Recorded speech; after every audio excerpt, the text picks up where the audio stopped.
Hello, my name's Tom Scholey. I work for Match Fishing and Pole Fishing magazines, and I'd like to talk to you today about choosing the correct feeder rod. Now, ensuring you've got the right rod on the day can literally make a session a pleasure, or if you've got the incorrect kit, it can make it a real sort of difficult day. So giving a little bit of thought to what equipment you buy and suiting the equipment you've got to the job you do is absolutely essential, in my opinion. So what things do you need to think about?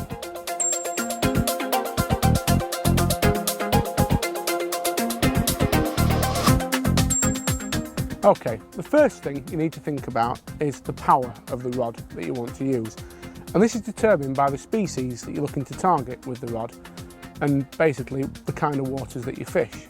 So if you're targeting big fish on a weedy venue, or if you're fishing a feeder up to an island for medium-sized fish but you need to drag them out of snags or something, you want a power feeder rod really. And there are a lot of specific models that are made just for that, and they are called sort of a power rods, But if you're fishing more sort of mixed fisheries where you're targeting carp, but you could also catch tench, skimmers, crucians or other species like that, and you want them all round feeder rod. And there's lots on the market to cater for that as well.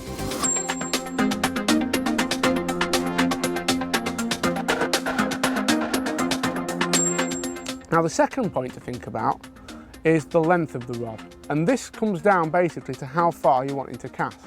If you're wanting to cast a feeder to the horizon, lengths of 80, 100, 120 yards, you want a long rod, something sort of 13, 14 foot. Whereas if you're fishing more intimate venues, or if you're a match angler who's looking to cast up to islands on a commercial type fishery, a shorter rod will not only give you more accuracy, but it'll also mean that when you're playing fish, when you come to the netting stage, you'll get them in a lot quicker as the fish come up close to the bank and are much easier to net.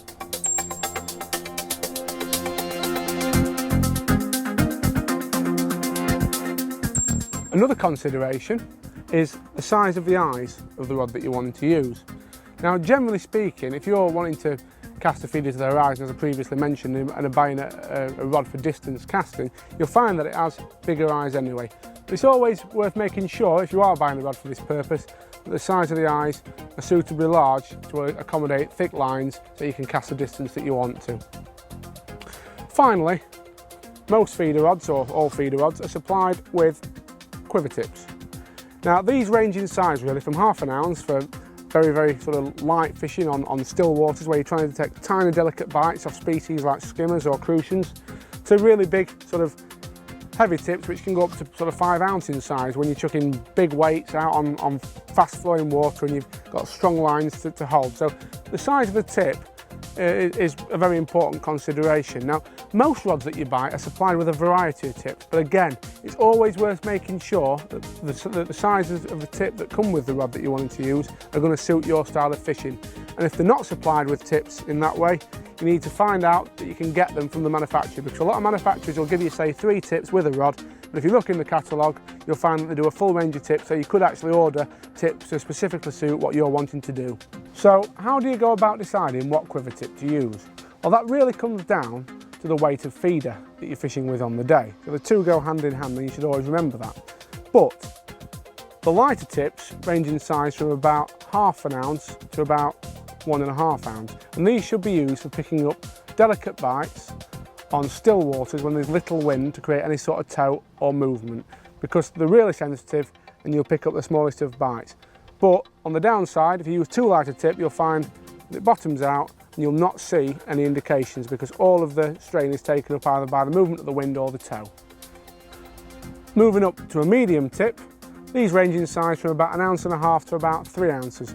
And these are used when there's either slightly more distance in terms of how far you're casting, slightly bigger fish if you're fishing for, say, carp, or if you've got slightly more wind or tow on a river, because they are more sort of stiff, so as you pick up the strain of the feeder, it'll take more to bend them round.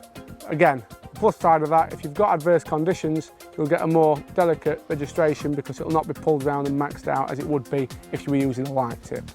Now the heaviest kind of tips are best used on fast flowing rivers, for example, or when you cast a long way with a bolt rig type setup like a method feeder. And these, again, they take more effort or more sort of pressure to bend round.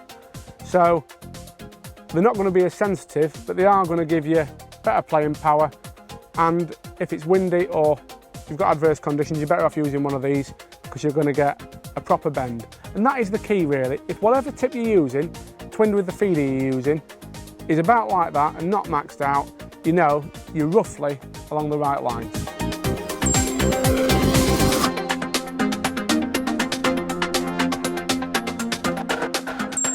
So I've explained roughly what makes up a feeder rod and what you should use on a given day to suit the conditions, but how do you go about deciding what rod is best for you when it comes down to making that all-important purchase?